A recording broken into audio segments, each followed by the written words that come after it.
찬바람 쌩하게 부는 새해가 밝아왔네요. 다들 잘 보내고 계시나요? 저는 요즘 아이를 키우며 정신없이 살고 있는 40대 여자입니다. 몇 년 전 제 인생에 다시 없을 큰 사건을 겪고 난 뒤 일부러 더 바쁘게 살기 위해 노력하는 중입니다. 남들에게 우습게 보이지 않기 위해서 제 일에 더 열정을 쏟아붓고 있어요. 저에게 어떤 사건이 있었는지 궁금하시죠? 남들이 들으면 속이 시원할 이야기이지만 저에게는 상처였던 이야기인지라 이렇게 익명의 힘을 빌려봅니다. 그럼 지금부터 제 이야기를 한번 시작해 보도록 하겠습니다. 제 남편은 남동생이 하나 있습니다. 도련님이 어릴 적에 어머니께서 사고를 당해 돌아가시고 시부 혼자 남편과 도련님을 키워내셨다고 했어요. 그러다 보니 엄마의 손길이 필요한 시점에 남편이 나서서 도련님을 돌보면서 지냈다고 했습니다. 하지만 나이 차가 아무리 많이 나는 동생이라고 해도 남편도 어린애인데 얼마나 엄마처럼 잘 돌볼 수 있었을까요? 남자 셋이서 살다 보니 가사도 엉망진창이고 세심하게 챙겨줄 사람이 없다 보니 도련님이 학창시절에 많이 엇나가고 그랬었다네요. 더군다나 시모가 사고를 당한 일도 도련님이 어릴 때 과자가 먹고 싶다고 울고불고 조르는 바람에 시모가 빨리 가서 사온다고 서두르며 집을 나섰다가 사고를 당한 것이었어요. 그래서 남편은 도련님한테 마음의 유감이 상당히 많았던 터라 아무리 챙긴다고 챙겨도 속 안에서 끓어오르는 거부감을 숨길 수 없었던 부분도 있었겠죠. 남편은 후에 그 일을 많이 후회했어요. 그래도 가족인데 다 잊고 받아줬어야 했는데 자기 속이 좁아서 친해질 생각을 못했다고요. 게다가 성인이 된 이후에는 남편이 먼저 손을 내밀기도 어려웠다고 했어요. 대학생인 도련님도 30이 넘은 남편에게 손을 내밀기란 쉽지 않은 결정이겠죠. 어머니의 죽음에 관한 부채감이 남아 있었을 테니까요. 시부는 뭘 했는지 궁금하시죠? 시부는 아무것도 하지 않는 방관자였습니다.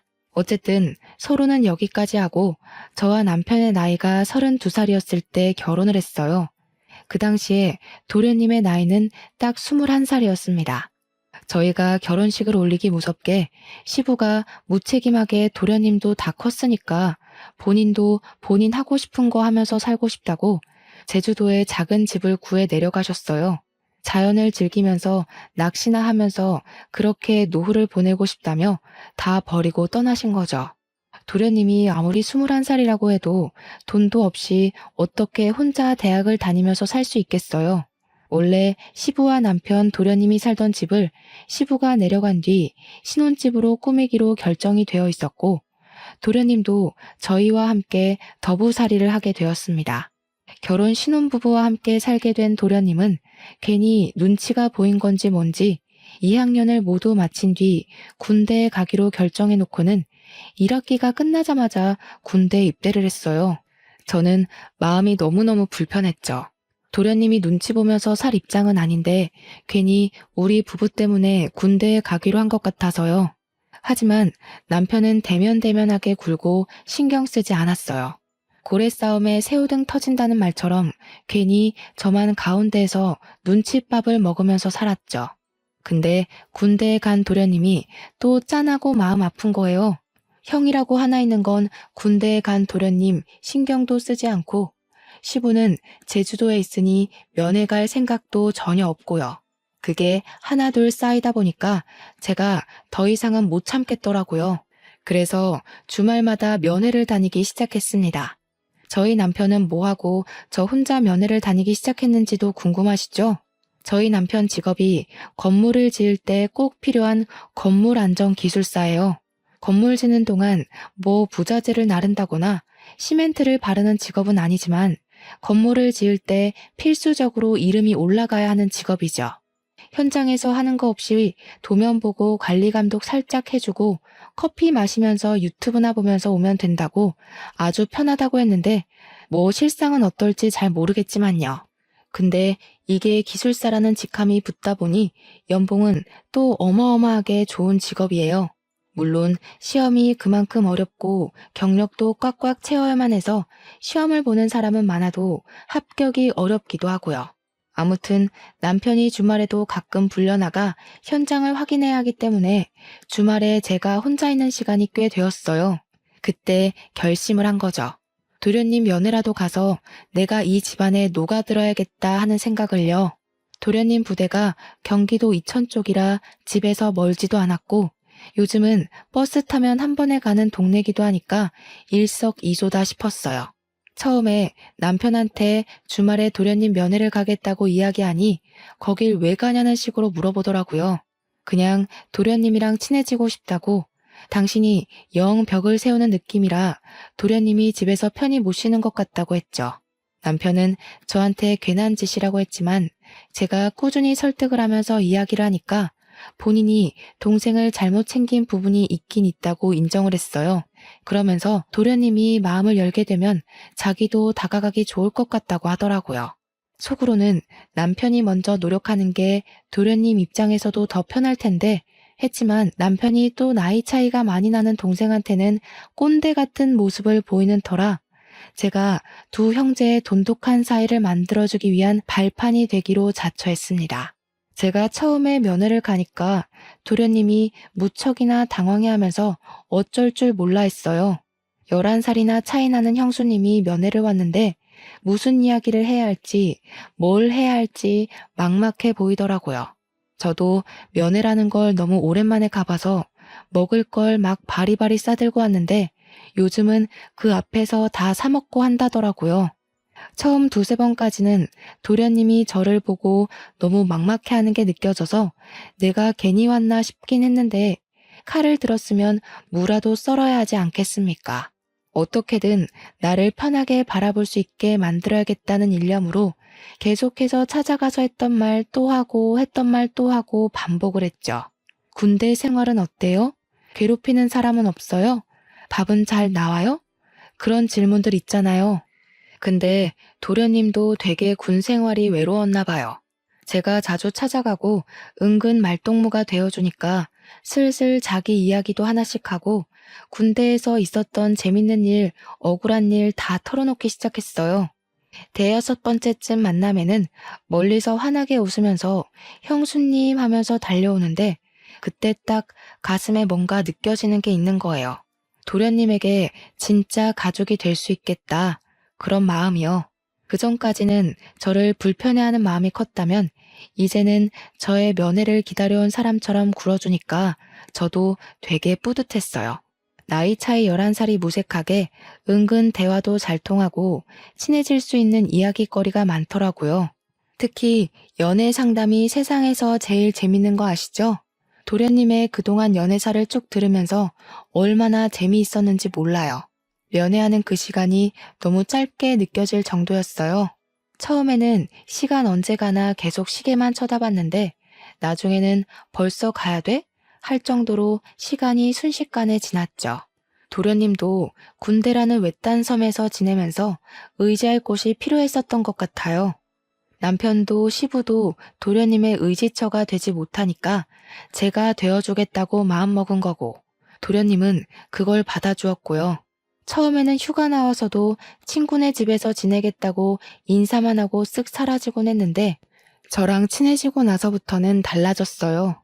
집에 들어와서 시간을 보내고 저랑 술도 한잔하면서 못다한 이야기들을 나누기도 했어요. 남편은 그런 도련님의 변화에 매우 놀라워하면서 은근슬쩍 같이 엉덩이 붙이고 앉아서 이야기를 나누기도 했습니다. 도련님도 남편을 어색해하면서도 저라는 교차점이 있으니까 둘 다 슬슬 마음을 열기 시작했고요. 제대를 앞두고 휴가를 자주 나오기 시작한 시점부터는 정말 다른 형제들과 다름없이 둘이 장난치고 노는데 너무 벅차올랐어요.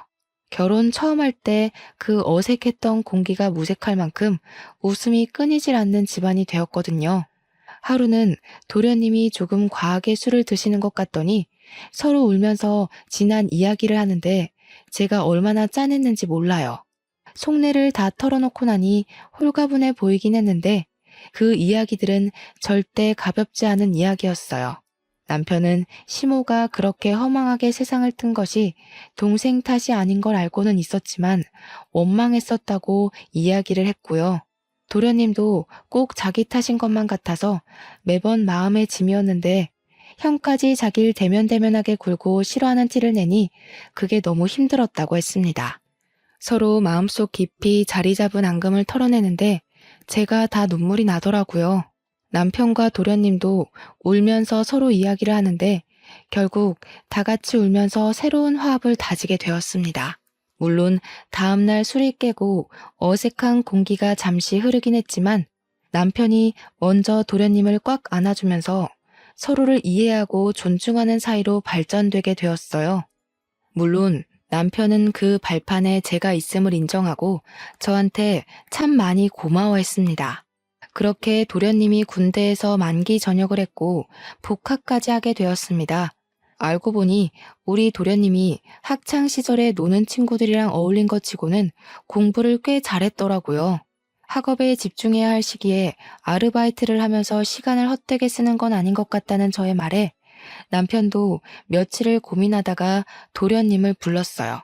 남편의 연봉이 또래에 비해 무척 높기도 했고 동생을 생각하는 마음을 가지니 도련님의 대학 생활을 책임져 주고 싶은 마음이 들었던 거죠. 저는 물론 찬성했습니다. 도련님이 공부도 하면서 일도 하고 그러다가 두 마리 토끼를 다 놓치는 건 싫었거든요.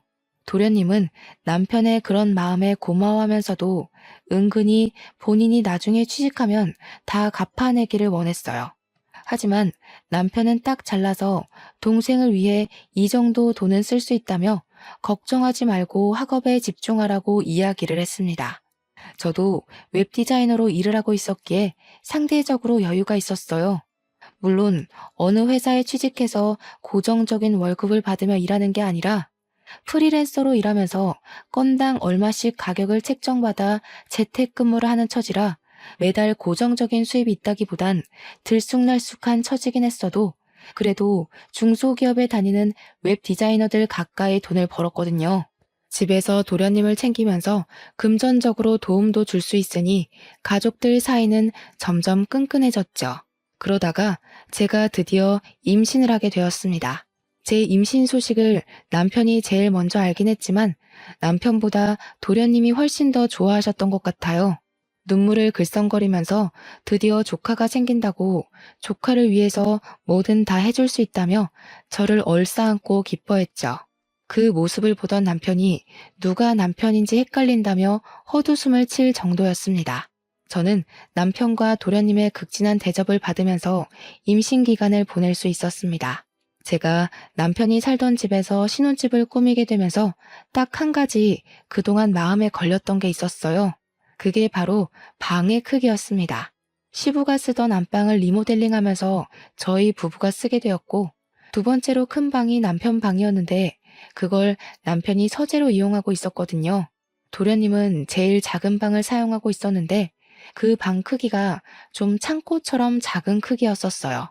아무래도 남자고 공부도 하는 학생인데 방 크기가 너무 작아서 고민이었거든요. 그동안은 군대에서 생활하느라 집에 붙어있을 시간이 별로 없어서 괜찮겠거니 했지만 이제 복학도 했고 집에서 보내는 시간이 많은데 방이 너무 작더라고요. 남편은 서재로 쓰던 본인의 방을 정리하고 아기 방으로 꾸미자고 했어요. 저는 남편에게 도련님이 졸업하고 취업 준비까지 하려면 제일 작은 방에서 생활하는 게 너무 불편할 것 같다고 운을 뗐습니다. 어차피 아기가 클 때까지는 안방에서 같이 자고 생활할 테니까 이참에 도련님 방을 바꿔주는 게 어떻겠냐고 했어요.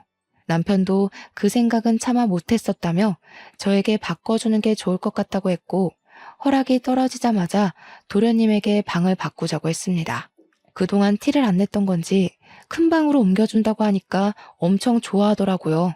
도련님 취미가 피규어를 모으고 도색하는 거였는데 드디어 장식장을 넣을 공간이 생겼다면서 좋아했어요. 아주 소소한 부분인데 기뻐해주니까 저와 남편도 덩달아 기분이 좋아지더군요. 그럴 때 보면 정말 어리구나 하는 게 느껴지던 우리 도련님이 글쎄 제가 임신했다고 조카 선물도 챙겨주고 싶다고 몰래 과외 알바를 한 거예요. 나름 서울에 있는 상위권 대학이라 그런지 아르바이트 자리가 꽤 있었다면서 몇 개월을 틈틈이 모아서 저에게 선물을 안겨준 거죠. 남편에게도 받아본 적 없는 작은 명품백이었어요. 저는 로고를 보고 너무 놀라서 이거 못 받는다고 환불해오라고 했지만 도련님은 강경하게 꼭 형수님이 들어줬으면 좋겠다고 했어요. 그러고는 아이 키울 때 필수품이라고 인터넷에서 검색해서 사왔다며 젖병 소독기랑 우리 아이가 입을 내복까지 준비했더라고요. 저한테 필수품 사줘서 고맙죠? 하면서 해실거리면서 웃는데 어디서 이런 복덩어리 도련님을 만난 건지 너무 고마웠습니다. 우리 남편도 차마 생각하지 못했던 부분이라면서 깜짝 놀라서 도련님한테 엄지척 해주더라고요. 우리 남편이 그런 센스를 좀 본받았으면 하는 부분에 도련님 보고 잘 따라하라고 저는 옆구리를 찔렀고요. 그 가방이 너무 예쁘고 소중해서 다를까봐 아까운 마음에 제대로 들고 다니지도 못했네요. 방 한가운데 걸어놓고 고사 지내듯이 내 소중한 명품백 하고 있으니 남편이 보다 못해서 막 들고 다니라고 가방을 하나 더 사줬어요. 우리 도련님 덕에 결혼한 지 몇 년 만에 남편한테서 명품백도 선물 받아본 거죠. 제가 임신 3개월쯤 접어들었을 때 남들처럼 입덧이 엄청나게 심하게 왔어요. 정말 물냄새만 맡아도 역 한 끼가 올라올 정도로 심해서 입덧 티백이며 입덧 사탕이며 나중에는 약까지 처방받아서 먹었습니다. 살은 쭉쭉 빠지고 정말 아무것도 생각나지 않고 어지러움도 심해져서 수액을 맞아가면서 하루하루를 버텼어요. 그때 남편은 새 공사일을 수주받아서 지방 출장도 가고 일이 바빠 저를 거의 챙겨주지 못했습니다. 그래서 바쁜 남편을 대신해 도련님이 모든 수발을 다 들어주셨어요. 입덧이 살짝 가라앉아 먹고 싶은 게 생기면 도련님이 얼른 나가서 사다 주고 구하지 못할 음식들은 정말 인터넷으로 백방으로 알아봐서 어떻게든 구해다 주었어요. 날이 쌀쌀한데 수박이 너무 당겨서 수박바라도 사 먹어야 하나 했는데 수박 주스를 어디서 구해와서 저한테 주더라고요. 진짜 남편에게서 느낄 수 없는 감동적인 모습이었다고나 할까요? 출산하고 나서도 도련님의 조카 사랑은 대단했습니다. 바쁜 남편을 대신해서 병원에 예방접종을 할 때도 도련님이 따라가 주었고 아기 분유나 기저귀가 다 떨어져서 발을 동동 구를 때도 도련님이 사다 주었어요. 아기를 키우느라 잠도 제대로 못 자는 저를 배려해서 삼시세끼 밥도 다 차려주고요. 마트에서 장까지 다 봐오더라고요. 같이 외출을 할 때면 사람들이 저한테 젊은 신랑 둬서 부럽다고 놀리기까지 했으니 말 다 했죠. 저도 정말 도련님이 없었으면 2시간마다 깨서 밥을 달라고 보채는 아기를 어떻게 키웠을까 싶습니다. 살림살이도 전부 도련님이 책임져준 덕분에 아기 젖병 한번 제가 소독해 본 적이 없었어요. 다행히 도련님의 기말고사가 끝나고 종강을 한 시점이라 24시간 붙어서 조카를 같이 봐주는데 너무 고마웠습니다. 그 나이대 남자가 육아에 대해 뭘 알겠어요. 혹여라도 조카한테 피해가 가면 안 된다고 제 육아 서적까지 빌려다가 보면서 공부를 하는데 진짜 도련님이 누구랑 결혼할지 너무 부러웠습니다. 도련님의 방학이 끝나고 나서는 시부가 간간히 올라와 아이를 봐주고 친정에서도 많이 도와주었어요. 100일이 지나고 나니까 아기가 잠도 더 오래 자고 보채는 것도 많이 줄어서 육아에 점점 능숙해졌죠. 그렇게 우리 도련님이 대학 공부를 마치고 졸업하는 시기가 왔습니다. 졸업식 날은 함께 보내야 되지 않겠냐며 시부가 서울에 올라오셨는데 얼굴이 많이 상하셨더라고요. 제주도 가서 자연과 함께 자유로운 생활을 즐긴다고 하셔놓고 왜 이렇게 얼굴이 상하셨냐고 물었더니 그저 씁쓸하게 웃으셨습니다. 저는 오랜만에 본 시부를 대접하고자 산의 진미 제주도에서 많이 드셨겠지만 서울산도 드셔보라며 진수성찬을 준비했어요. 도련님이고 남편이고 아이 키우느라 바쁜데 별걸 다 한다고 은근 타박하는 말을 하면서도 차려진 음식을 정신없이 먹더라고요. 근데 정작 우리 시부가 음식을 제대로 드시지 못하시는 겁니다. 그래서 왜 이렇게 못 드시냐고 속상하다고 했죠. 그제야 시부가 할 말이 있다면서 사실 몸이 좀 안 좋다고 이야기를 하시는데 너무나도 충격적이었어요. 남편도 도련님도 입을 떡 벌린 채 시부가 하는 이야기만 듣고 있었습니다. 살아갈 날이 얼마 안 남은 것 같다면서 그래도 손주는 보고 갈 수 있으니 얼마나 다행이냐고 웃으시는데 눈물이 왈칵 쏟아질 것 같았어요. 제 손을 꼭 잡으시면서 며느리 덕분에 아들들이 사이좋게 지내는 모습 마지막으로 눈에 담고 갈 수 있다며 그동안 마누라 잃은 슬픔에 아들들도 제대로 챙기지 못했다고 저한테 고생했다고 하시는데 눈물바다가 되더라고요. 너무 행복하게 살고 있었는데 갑자기 병으로 아프시다고 하니 가족들이 무슨 이야기를 할 수 있겠습니까? 서울에 올라오신 이유도 물론 도련님의 졸업식을 보기 위해서였지만 요양병원에 들어가시려고 오신 거였습니다. 시부는 위암 말기라고 했어요. 위암은 생존율이 높은 병이지만 이미 손 쓸 수 없는 시기에 접어들었다며 암 환자들이 모여있는 요양병원에 대기를 해두셨대요. 자리가 났다는 말에 제주도 생활을 빠르게 정리하고 올라오신 거더라고요. 시부는 일주일 뒤 요양병원에 입원을 하셨고 서울 근교에 교통편도 잘 되어 있는 곳이라 저는 간간히 시부의 간병을 하러 요양병원으로 향했습니다. 애 키우는 것도 벅찼지만 시부에게 아이를 더 많이 보여드리고 화목한 가정을 보여드리고 싶었어요. 남편도 도련님도 저에게 늘 고마워하는 마음을 지니고 있었습니다. 아기 업고 다니면서 시부 병간호를 하고 하지만 제 마음과 달리 시부는 오래 견디지 못하셨고 6개월을 넘기지 못하시고 돌아가셨습니다. 우리 아기 나이가 고작 3살밖에 되지 않았을 때였어요. 시부 재산이 많진 않았지만 은근히 알짜배기셨더라고요. 남편하고 도련님이 뚝 잘라서 반씩 나눠가지고 제주도에 작은 땅이 하나 있다고 해서 그 땅을 정리할 겸 다 같이 제주도 여행을 떠났습니다. 그런데 그 땅에 빽빽하게 나무가 심어져 있더라고요. 이 나무를 어떻게 처리하지 하고 있었는데 알고 보니 그 나무가 조경에 많이 쓰이는 나무고 부르는 게 값인 나무였어요. 땅값보다 몇 배나 더 비싼 나무였던 거죠. 빽빽하게 심어진 나무를 팔고 나니까 억 단위 돈이 생기더라고요. 그 돈이 통장에 찍힌 걸 보고 남편이랑 도련님이랑 저랑 셋이 얼마나 얼떨떨했는지 몰라요. 도련님은 2년이 조금 안 되는 시간 동안 취업 준비를 해서 대기업에 당당하게 입사를 했어요. 원래도 공부를 잘하고 또 나름 좋은 대학을 나왔으니까 대기업에 입사하는 게 당연하다고 생각은 했지만 도련님의 노력 없이는 힘든 일이었죠. 그런데 제가 모르던 사실이 있었던 거죠.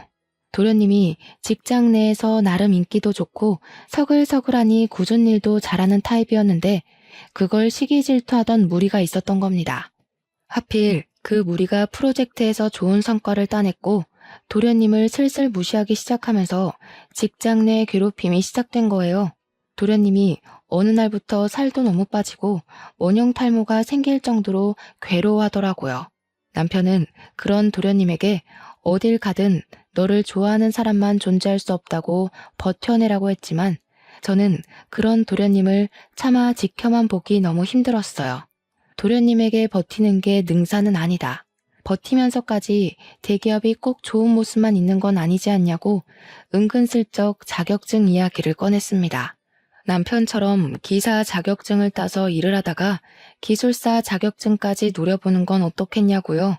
기술사를 따려면 아무래도 기사 경력이 인정되어야 하기 때문에 시간이 걸릴 순 있지만 결과적으로는 괜찮은 직업 아니냐고 했죠. 아직 도련님 나이가 젊기도 했고 충분히 가능할 거라고 생각했어요. 도련님은 정말 제 말에 용기를 얻은 건지 힘들게 입사한 대기업에 사표를 내고 공부에 몰두하기 시작했습니다. 첫 시험에서 기사 자격증을 따냈고 일을 시작했는데 같은 길을 걷겠다는 동생이 내심 뿌듯했는지 남편이 여러 방면으로 잘 이끌어 주었어요. 남편이 수주받은 건물 현장에 일손이 부족했는지 도련님에게 이야기를 하더라고요. 현장 사람들에게도 추천을 해서 도련님은 남편과 같이 일을 하게 되었습니다. 조건도 괜찮고 월급도 괜찮고 남편이 관리직으로 있는 회사나 다름없어서 그런지 도련님에게 다들 친절하게 군다고 했어요. 도련님도 남편이랑 같이 일을 하기 시작한 뒤로 출퇴근도 같이 하고 점심도 같이 먹고 꽤 즐거워 보였거든요. 그런데 한두 달 지나고 나서부터는 도련님이 또 점점 말수가 줄어들고 저한테도 대면대면하게 구는 겁니다. 늘 살갑게 저에게 말을 걸어주던 도련님이 갑자기 찬바람 쌩하니 부니까 저도 좀 이상했어요. 혹시 직장 내 괴롭힘이 옮긴 회사에서도 있는 건가 싶기도 했고, 남편이 관리직이니까 저한테 말을 못해서 저러나 자꾸 눈치를 보게 되더라고요. 저를 피한다는 느낌이 딱 들었는데 곰곰이 생각해보니까 또 이상한 거예요. 직장 내 괴롭힘이 이유라면 굳이 저를 피할 이유가 있을까요? 그렇게 살얼음판 같은 몇 주가 지나고 도련님이 대뜸 분가를 하겠다고 선언을 했어요. 제가 왜 그러냐, 지금도 잘 살고 있지 않냐, 우리 딸이 서운해할 거고 나도 서운할 것 같다고 달랬어요. 근데 도련님이 딱 잘라서 자기도 벌써 30살인데 자리도 잡았고 혼자 살고 싶다고 하는 겁니다. 우리 딸이 몇 년 더 지나서 초등학생이 되면 다 큰 삼촌이랑 같이 사는 것도 불편할 것 같다고 하고, 딸은 아직 어리니까 삼촌이랑 못 노는 거냐고 울고불고 하는데, 도련님 입장을 생각해보면 우리 딸이랑 놀아주느라 주말에도 못 쉬고 하니까 도련님 생각을 하면 자취하는 게 낫겠다 싶더라고요. 집 근처에서 자취할 거죠?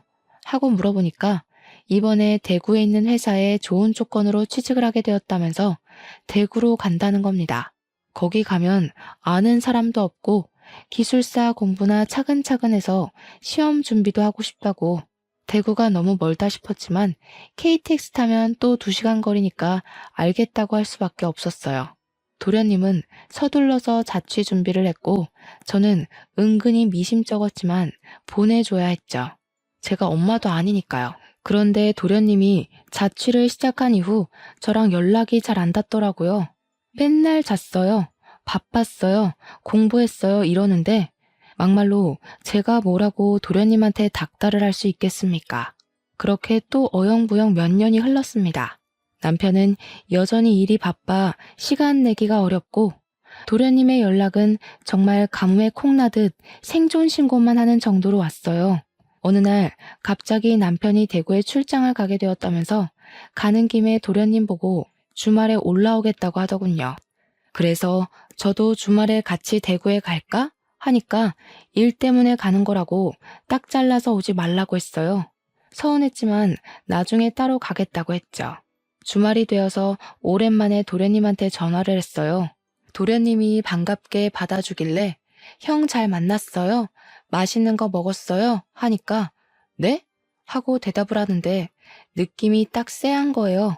우리 남편이 대구에 간 사실조차 모르는 그런 느낌이 났다고 할까요? 그래서 도련님, 우리 남편 안 만났어요? 도련님 본다고 대구 갔는데? 하니까 도련님이 무척 당황했어요. 아, 이러면서 대답을 못하는데 뒤통수 팍 맞은 느낌이 나더라고요. 도련님 뭐 알고 있는 거 있냐? 나한테 다 말해달라니까 자긴 아무것도 모른대요. 그냥 형이 대구 오는 것도 잘 몰랐다고 일이 바빴어야 하는데 누가 봐도 도련님이 변명하는 느낌이 들었습니다. 그래서 저는 남편이 바람이 났구나 하는 걸 직감적으로 느꼈어요. 그때부터 재택근무하고 있던 웹디자인 일도 눈에 들어오지 않고 아이가 밟히지도 않더라고요. 그래서 일단 남편이 집으로 돌아오고 뻗어서 자는 동안 남편의 휴대폰을 뒤지기 시작했습니다. 그런데 너무 깔끔하게 다 삭제가 되어 있더라고요. 문자며 카톡이며 SNS며 있는 게 하나도 없더라고요. 제일 수상한 게 뭔지 아세요? 카드사 결제 문자까지도 하나하나 다 지웠다는 겁니다. 그래서 저는 남편이 집에서 사용하는 컴퓨터에 공인인증서가 깔려 있다는 걸 기억해냈어요. 남편이 쓰는 아이디랑 비밀번호가 모두 통일되어 있었거든요. 그래서 카드사 홈페이지에 접속을 해서 명세서를 확인하기 시작했습니다. 정말 무슨 정신으로 그걸 일일이 프린트했는지 모르겠네요. 대구에 출장 간다고 한 날도 경기도에 있는 호텔에서 카드를 사용한 흔적이 발견되었고요. 모텔, 호텔, 영화관 이런 내역들이 막 있더라고요. 손이 부들부들 떨리고 목구멍에서 불이 나올 것 같았습니다. 저는 바로 도련님에게 전화를 걸어서 솔직하게 모조리 다 털어놓으라고 했어요. 나 다 알게 되었다고. 남편이 호텔 가고 바람 피우는 거 다 찾아냈다고 하니까 도련님이 한숨을 푹 쉬더라고요.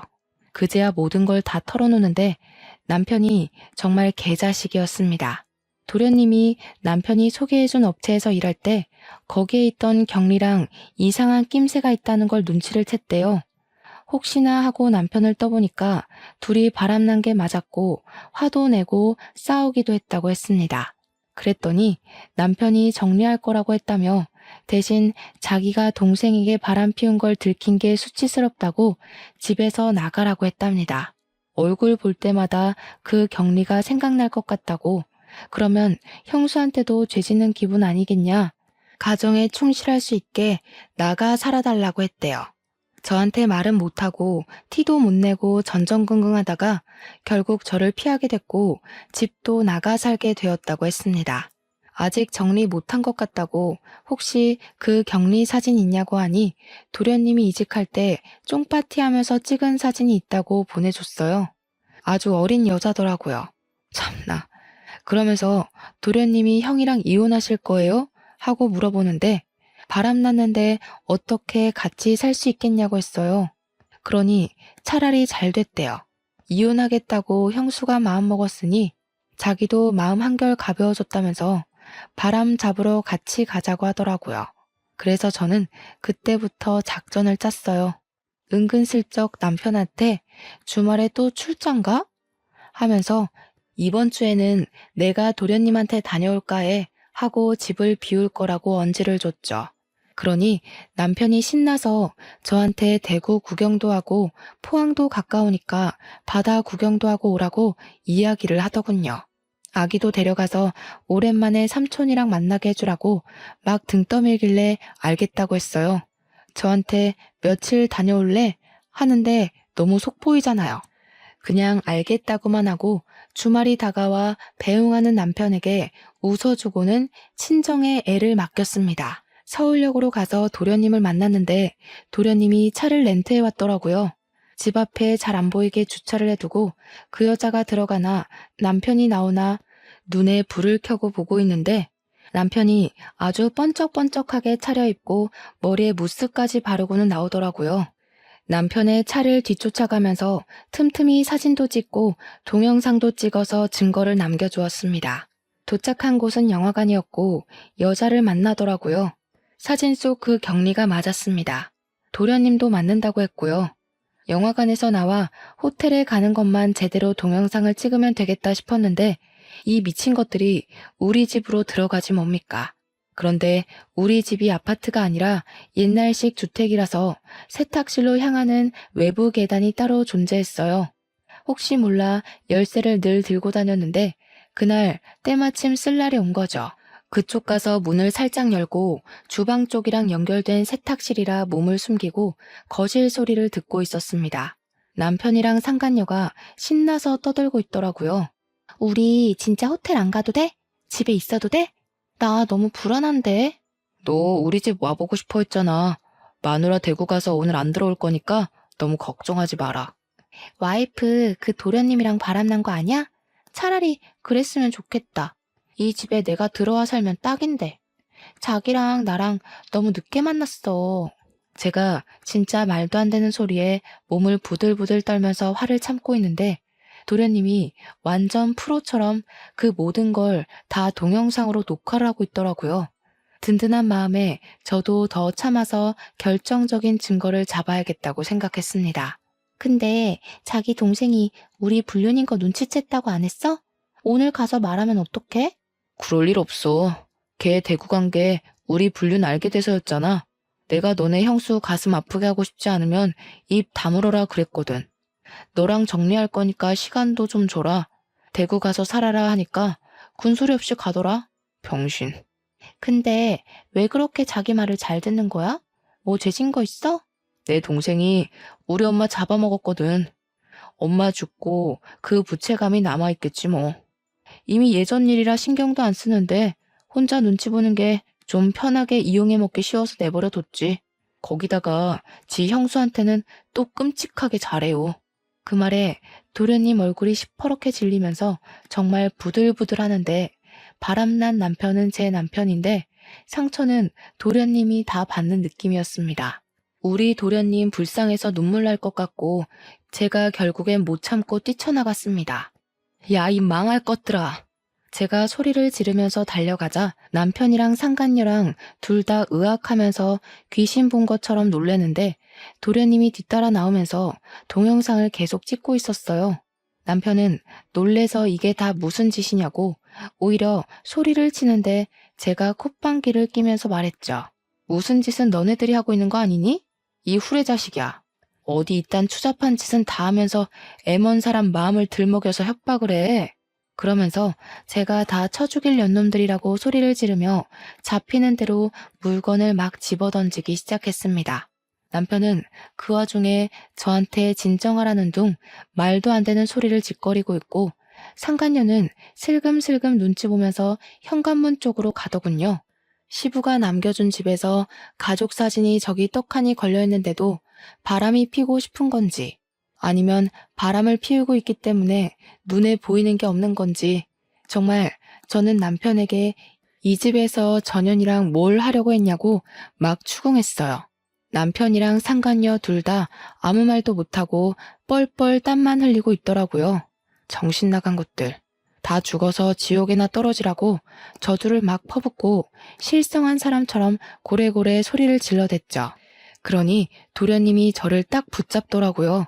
형수님, 증거 다 모았어요. 걱정 마시고 너무 화내지 마세요. 제가 진짜 우리 도련님 없었으면 어쩔 뻔했어요. 하나뿐인 형이라고는 저 모양 저 꼴로 살고 있고 남편은 동생의 죄책감 교묘하게 이용해서 바람을 피우는 게 말입니까 정말? 현관문 앞에 서서 눈치만 보고 있던 상간녀는 제가 당장 꺼지라고 집 나가라고 소리를 치자마자 불이 나게 도망을 쳤습니다. 남편도 뒤따라서 나가려고 하는데 도련님이 목덜미를 콱 잡더라고요. 아니, 형 집은 여긴데 형이 가긴 어딜 가?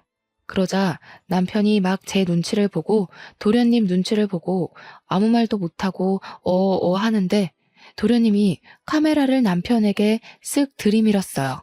이때다 싶어서 제가 이혼 합의하자고 동생 남길 거니까 카메라에 대고 대답하라고 윽박을 질렀습니다. 위기를 어떻게든 모면하고자 한 남편은 제가 시키는 대로 따라했습니다. 양육비는 매달 200만 원씩 주겠습니다. 이 집 팔아서 반반 나누겠습니다. 팔지 않을 시 시세의 반을 주겠습니다. 상간녀랑 정리하기 전까지는 이혼을 해도 면접 교섭권 자격이 없다는 걸 인지하겠습니다. 남편에겐 매우 불리한 내용이긴 하지만 사회적 지위라는 게 있는 남편은 제 말을 곧이곧대로 따라해 주었죠. 저는 다음날 도련님과 함께 이혼 전문 변호사를 찾아갔습니다. 도련님이 똑부러지게 동영상의 남편의 육성으로 이름, 나이, 주소, 주민번호 이런 것들을 다 말하게 시킨 덕분에 법적 효력을 인정받았습니다. 동영상 증거가 이혼에 아주 유리하게 작용했고 재산 분할 소송도 당연히 걸었습니다. 변호사가 이혼 전문 변호사라더니 정말 똑부러지게 일을 잘하더라고요. 상간녀 소송까지 걸어서 합의금 두둑하게 받자고 하시길래 변호사님 믿고 소송을 걸었습니다. 상간녀 소송에서 승소하고 합의금 3천만 원을 챙긴 저는 이대로 끝낼 수 없다는 오기가 생겼어요. 그래서 상간녀 동네에 플랜카드 현수막을 만들어 걸었습니다. CC동 유명 상간녀 김모 씨 딸 평생 수치심에 찌들어 살아라 하면서 아파트 입구에다가 걸어놓았고요. 상간녀 사는 동 우편함에 일일이 상간녀 소송 걸린 거 제가 이긴 거 쫙 프린트에다가 넣어두었습니다. 상간녀도 악에 바쳤는지 뭔지 저를 명예훼손으로 소송을 걸었더라고요. 그래서 저는 모든 걸 인정하고 반성한다는 거짓말로 벌금형으로 마무리했습니다. 벌금 100만 원에 속에 사이다 콸콸 쏟아부었으면 남는 장사 아닌가요? 남편과 이혼 소송은 집 반값을 통장으로 받고 위자료도 나무 팔았던 돈을 가지는 걸로 끝냈습니다. 남편이 그 돈 한 푼도 안 쓰고 내버려뒀더라고요. 시부가 주는 돈이다 생각하고 제가 챙기게 된 거죠. 양육비는 아쉽게도 200만 원까지는 받을 수 없었지만 120만 원에 합의를 하게 되었습니다. 당연하게도 남편과 도련님은 절연을 하게 되었어요. 남편이 추후에 어떻게 저를 도와 그런 발칙한 짓을 할 수 있냐며 도련님한테 욕을 엄청나게 했대요.